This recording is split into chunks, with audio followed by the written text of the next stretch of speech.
মহাভারত কেবল একটি কাহিনী নয়, বরং জীবনের একটি দর্পণ।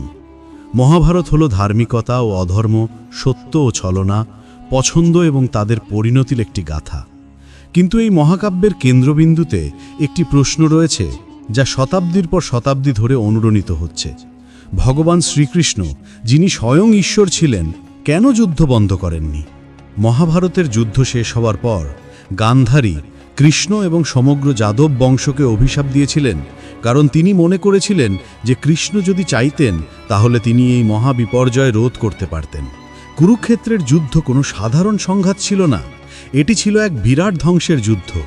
এটি ছিল ইতিহাসে সবচেয়ে ভয়াবহ যুদ্ধগুলির মধ্যে একটি, যেখানে প্রতিদিন হাজার হাজার যোদ্ধা নিহত হচ্ছিলেন।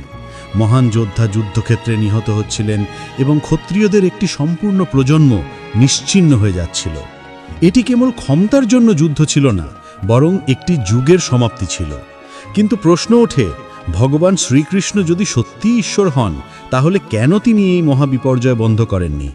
উত্তর খুঁজতে হলে আমাদের যুদ্ধক্ষেত্রের বাইরে, সংঘাতের মূলে, কর্মের নীতিতে এবং এই মহাবিশ্বের রূপদানকারী মহাজাগতিক পরিকল্পনার দিকে যেতে হবে। অনেকে বিশ্বাস করেন যে ভগবান শ্রীকৃষ্ণ যুদ্ধ চেয়েছিলেন, কিন্তু সত্য এর চেয়ে অনেক গভীর। মহাভারতের যুদ্ধ প্রথম তীর নিক্ষেপের মুহূর্ত থেকে শুরু হয়নি, এটি অনেক আগেই শুরু হয়েছিল। যুদ্ধের বীজ বহু বছর আগে বপন করা হয়েছিল, সম্ভবত পাণ্ডব এবং কৌরবদের জন্মেরও আগে। তবুও ধ্বংসের আগে যুদ্ধ এড়ানো এবং ইতিহাসের গতিপথ পরিবর্তন করার একটি শেষ সুযোগ বাকি ছিল। জ্ঞান, নীতি এবং ধর্মের মূর্ত প্রতীক শ্রীকৃষ্ণ শান্তির বার্তা নিয়ে হস্তিনাপুরে পৌঁছেছিলেন। শ্রীকৃষ্ণের প্রার্থনা যুদ্ধের জন্য, প্রতিশোধের জন্য বা সম্পূর্ণ ন্যায় বিচারের জন্য ছিল না। পাণ্ডবরা কোনো রাজ্য, সিংহাসন বা সম্পদের দাবি করেননি। শ্রীকৃষ্ণ বিশাল কুরু সাম্রাজ্যের মধ্যে কেবল 5টি গ্রাম, 5টি ছোট ছোট গ্রাম চেয়েছিলেন, যেখানে পাণ্ডবরা শান্তিতে বসবাস করতে পারে। কিন্তু গর্বে ভরা এবং ঘৃণায় অন্ধ দুর্যোধন আপোষের ধারণায় হেসেছিলেন। তার অটল গর্বের সাথে তিনি ঘোষণা করেছিলেন, আমি তাদের এক টুকরো জমিও দেব না। এমন অহংকার একদিনে জন্মায় না, বছরের পর বছর ধরে বেড়ে ওঠে। অসীম ক্ষমতার অন্ধ লালসা এবং পিতা রাজা ধৃতরাষ্ট্রের লালিত পালিত, যিনি তার পুত্রের ক্রমবর্ধমান অন্ধকার দেখতে অস্বীকার করেছিলেন। কিন্তু দুর্যোধনের অহংকার এখানেই শেষ হয়নি। অহংকারের নেশায় মত্ত হয়ে তিনি অকল্পনীয় কাজ করার সাহস করেছিলেন। এমনকি তিনি শ্রীকৃষ্ণকে বন্দী করার চেষ্টাও করেছিলেন। কিন্তু অসীমকে কিভাবে আবদ্ধ করা যায়? শ্রীকৃষ্ণ হাসলেন এবং এক মুহূর্তের মধ্যে হস্তিনাপুরের রাজসভা ঐশ্বরিক আলোয় স্নান করলেন। তিনি তার বিশাল রূপ প্রকাশ করলেন। দেওয়ালগুলি কেঁপে উঠল, পৃথিবী কেঁপে উঠল এবং উপস্থিত সকলে অবাক হয়ে গেল। কিন্তু অহংকারে শৃঙ্খলে আবদ্ধ দুর্যোধন এই দেবত্বের সমুদ্রের সামনে দাঁড়িয়ে রইল। তবুও তার হৃদয় অবিচল ছিল, তার হৃদয় অটল ছিল। এবং ঠিক সেই মুহূর্তে শ্রীকৃষ্ণ জানলেন, শান্তির পথ এখন শেষ। কিন্তু শ্রীকৃষ্ণ কি সত্যিই এই যুদ্ধের কারণ? না, তিনি কেবল একটি পথ দেখিয়েছিলেন, একটি বিকল্প। এই যুদ্ধ বন্ধ না করার সবচেয়ে বড় কারণ ছিল কর্মের নীতি। শ্রীকৃষ্ণ, যিনি স্বয়ং ঈশ্বর ছিলেন, তিনি কখনো মানবজাতির প্রকৃত অর্থ বিবেচনা করেননি। তিনি তার কর্মের পরিণতিতে সরাসরি হস্তক্ষেপ করেননি। কৌরব সমাবেশে যখন দ্রৌপদীকে অপমান করা হয়েছিল, তখন শ্রীকৃষ্ণ তার সম্মান রক্ষা করেছিলেন। কিন্তু যারা তার প্রতি অন্যায় করেছিলেন, তাদের তাৎক্ষণিকভাবে শাস্তি দেননি, বরং তিনি তাদের নিজের ভাগ্য নির্ধারণ করার অনুমতি দিয়েছিলেন। পাশা খেলার পরে শ্রীকৃষ্ণ যুধিষ্ঠিরকে সাহায্য করেননি এবং তাকে 13 বছরের বনবাসের যন্ত্রণা সহ্য করতে দিয়েছিলেন। এমনকি কর্ণ তার ভাগ্য পরিবর্তনের সুযোগ পেয়েছিল। শ্রীকৃষ্ণ তার আসল পরিচয় প্রকাশ করেছিলেন এবং তাকে তার মা কুন্তির স্নেহ উপলব্ধি করিয়েছিলেন।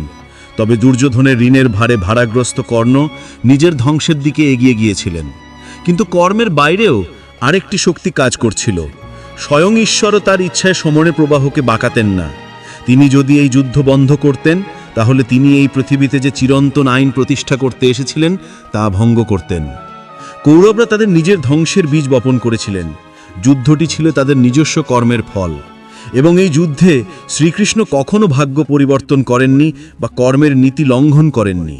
তিনি কেবল নিশ্চিত করেছিলেন যে সত্যের জয় হোক এবং অধর্ম নির্মূল হোক।